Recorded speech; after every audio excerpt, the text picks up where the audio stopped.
I thought I'd just start with a very basic question, a simple question. It's a question that I'm often asked at poetry readings, poetry workshops, poetry being primarily what I practice. And the question is, what is a good poem? And the answer really is, if the poem is a form of verbal design or verbal choreography, what is design? And is beauty implicit in that notion? If so, what is beauty?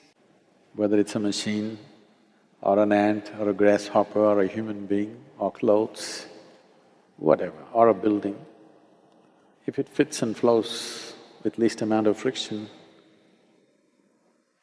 one who has the eyes to observe, it always seems very beautiful.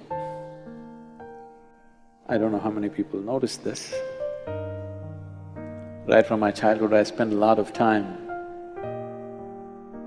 paying attention to every kind of insect and I found insects are the most fabulously designed creatures on the planet. And every kind, if you look at them,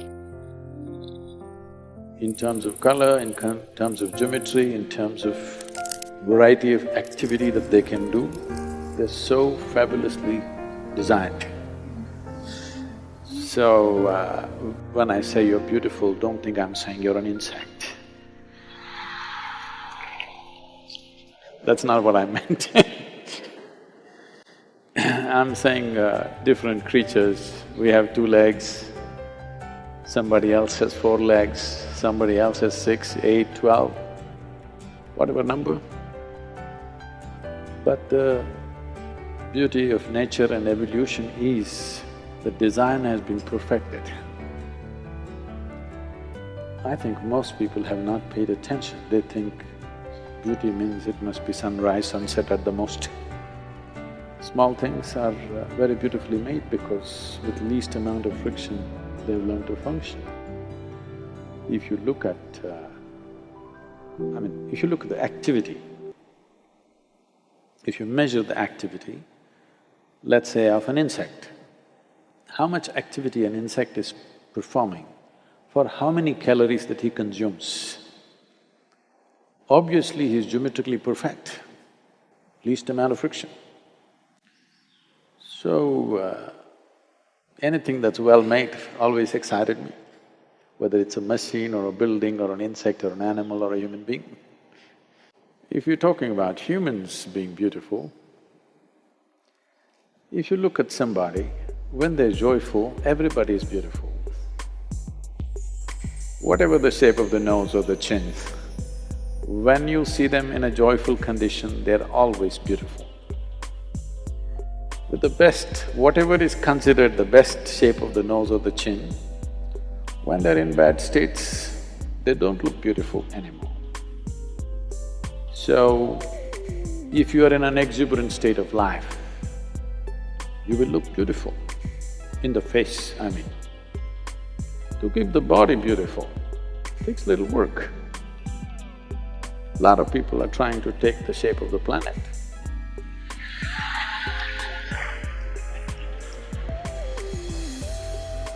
No, I'm not saying in an insulting way, I'm saying…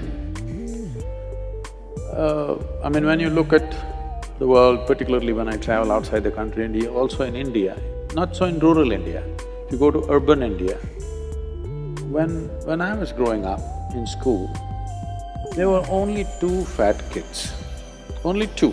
And we always thought, they were like stood out because all of us were scrawny, because there was so much activity and so many things to do. But today you see children getting off a school bus, almost 40–50% are like this. Maybe it's part of the evolution that they're trying to become like the planet. So, isn't a round person beautiful? So that way if you look at it, it's the way you look at it. You can look at anything as beautiful. If you are in a certain state, everything looks beautiful, that's different. But I think we're talking about physical, mechanical beauty. that mainly means geometrically there is some perfection where things operate with least amount of friction. Suddenly the very way a person walks is beautiful because there is not lumbering around. That goes for a human being or an animal or a machine or everything. That geometrically things have fallen into place. In fact, the entire universe is just happening because of geometric perfection. Well, the dome is standing because of geometric perfection, not because of the strength of the material. All the buildings we designed here, we always saw how it can be geometrically perfect so that the material that we use is very little because our problem is always budget. People say such a large building with these kind of beams, it'll collapse. It will not, because geometrically it's been thought through.